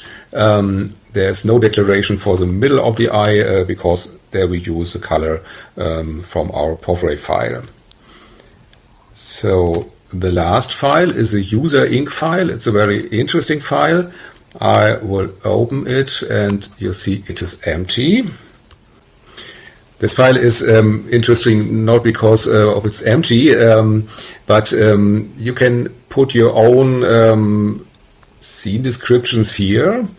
I will do this. So I will now render an object that you will not find in FreeCAD. It's an infinite plane. In FreeCAD you can only create finite planes with a defined size, but POV ray has the option to create infinite planes, and now we will see how this works. I will save this file. And this file will not be overwritten if you render the program as a fish again. So the first thing I will do is to change the perspective a little bit so that we can see the plane afterwards. And now we just render again. And what you see is a typical checker pattern. So the checker pattern is not very beautiful. It's for now only for demonstration purpose. I will show you now how you can make really photorealistic images with some simple steps. I prepared a file from you. It's depending on our fish. And now you can see a fish in a glass bowl. So I just added 3 objects to the last scene. You know, the fish is here. Then I added the glass. It's from the part workbench. Then I added a table. It's a simple box, and then it's a interesting object. I created a water surface. This is a plane which is cut with a sphere. And now we go through the rendering steps again through the workflow. So I start with a native project. I always name it fish. So then I will go through the textures. Now they are empty. Remember, the eye will get the marble texture. The pupil will get the black color from the FreeCAD file. The inner fish will we will apply this interesting gradient peel pattern. The outer fish gets a milky glass. Then we have the new object. It's a glass, the bowl. There we use crystal glass. The table will get some wood structure. It's pine. The pine which we will do a thing we haven't mentioned yet. You can scale every texture. I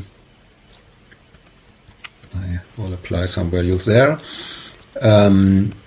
And for the water surface, there's also some prepared textures. I take the moved water, and I also will scale this texture. Okay. So then I will start rendering the scene. Okay. So this is the first approximation to our image. I will just do some corrections. I will enlarge the image.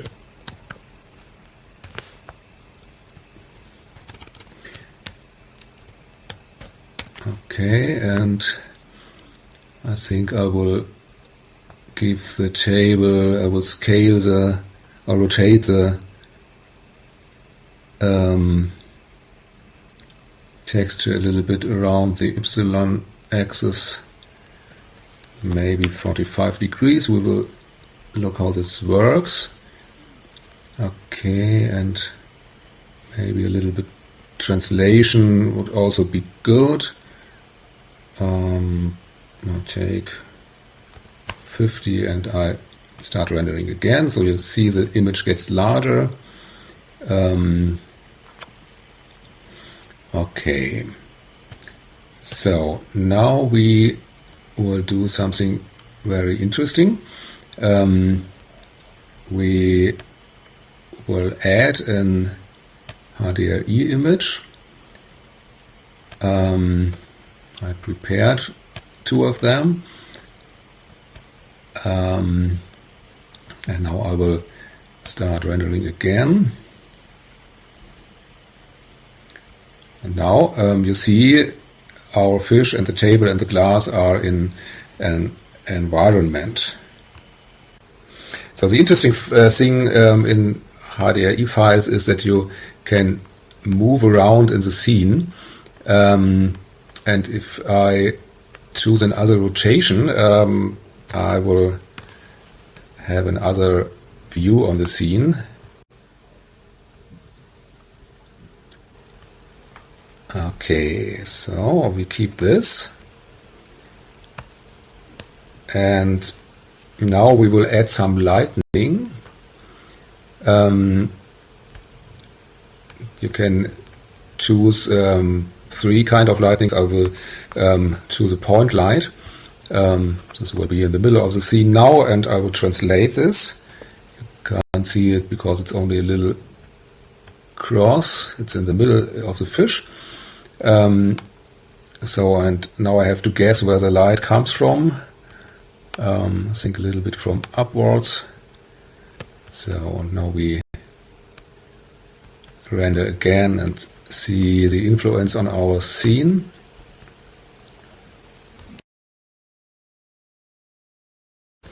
So I corrected the light manually a little bit, and then we will proceed. Then we will apply some other changes. The first thing, we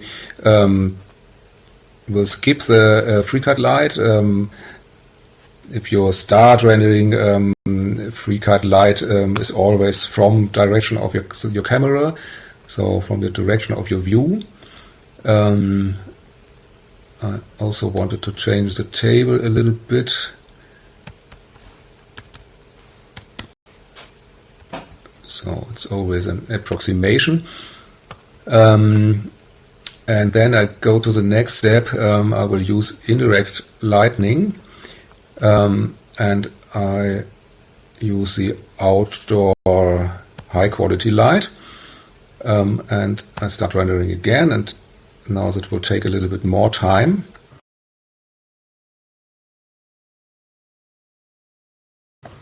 So this is a very nice looking scene.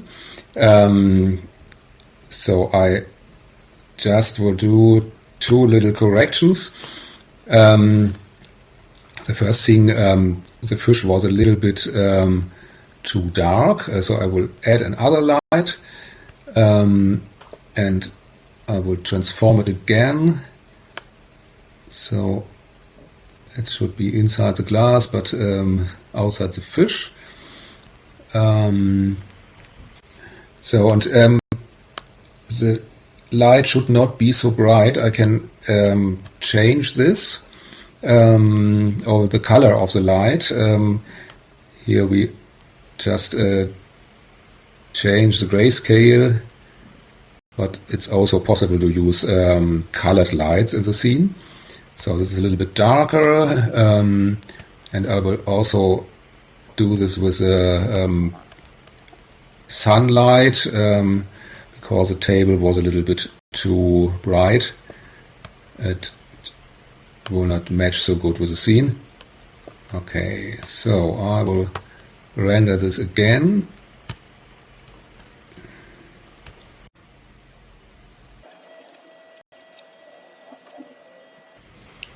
So I'm satisfied with this scene now.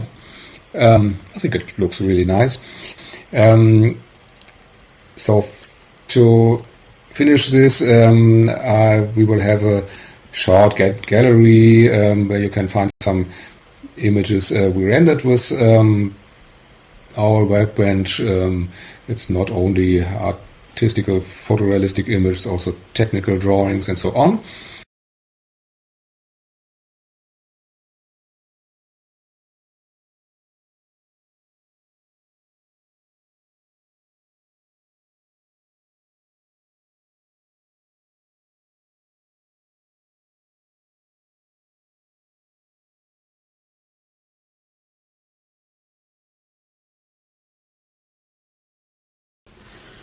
So as you can see, we can do a lot of fantastic things with our workbench. It's even possible to beam the fish directly to South Africa. In the background you will find a HDRI image of Cape Town. Yes, we are very glad to be part of the freecad users conference in South Africa. Thank you and goodbye, and enjoy our workbench.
Open burning of waste is a threat to our health and the environment around us. Globally, 2 billion people live without waste collection services. 1 in 3 people worldwide are forced to dump or burn their waste, causing diseases, polluting the oceans, and contributing to the global climate crisis.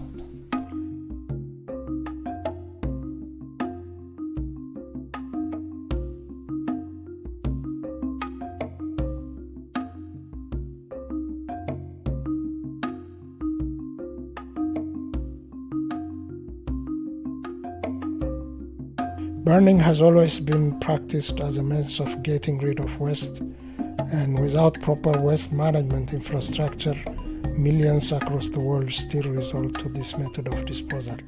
Today, the waste we produce is increasingly complex and the volume of it is growing rapidly.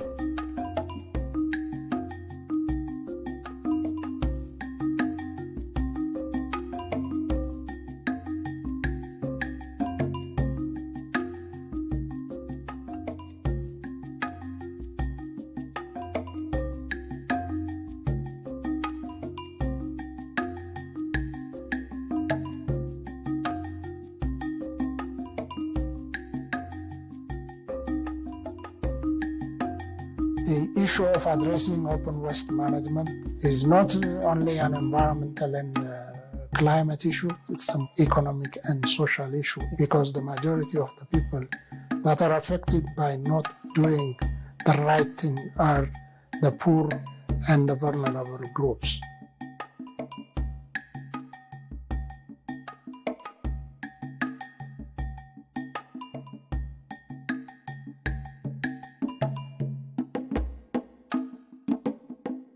So if Africa creates a mechanism and a system that brings the informal waste recyclers and waste service providers, community groups, youth groups, women groups, into the process of creating an efficient integrated waste management system that puts emphasis on circularity, that takes out the useful part of the waste and make other useful products, and thereby generate economic values, we could be able to reduce at least 60% of the open waste burning impact.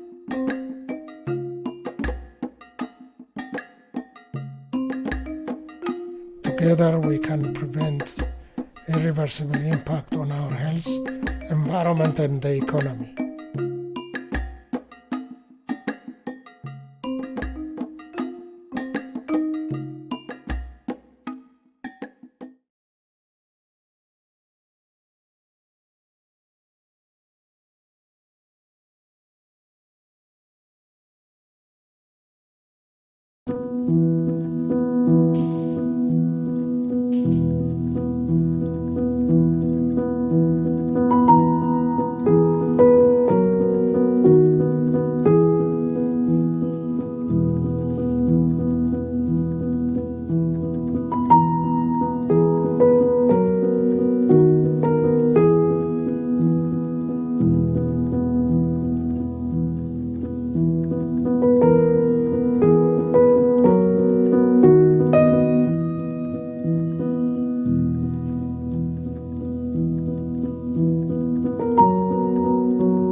Good morning, good afternoon, and good evening to everybody. I hope you guys are all well, whichever part of the world you are in. Just like to thank everyone for attending on the second day of the conference. It was a huge honor to see all of the great work that some of our authors have been doing over the years. To our attendees, thank you so much for making the time to come out. The recordings for all of the presentations will be shared to people. We are currently working on a wiki page on the FreeCAD wiki where we will be uploading all of the presentations, but we do have we will be uploading all the presentations in terms of Workbench forms separately so that you don't have to sit through the whole 3 hours to try to find a Workbench. You'll be able to obviously go to the one you'd like to see. Our hope is that we'll be able to update that as we continue with conferences throughout the next coming years, God willing. But yes, thank you so much to everybody for attending. Once again, huge thank you to our sponsors, the University of Pretoria, the Royal Academy, Engineering X, as well as the Lloyd's Register Foundation, and as well as everyone who helped put this together. But yes, thank you so much, everybody. I will see you tomorrow at 12 o'clock GMT 02 South African time, where we will be wrapping up the conference with the last few presentations. But with that said, from my side, thank you so much and be safe.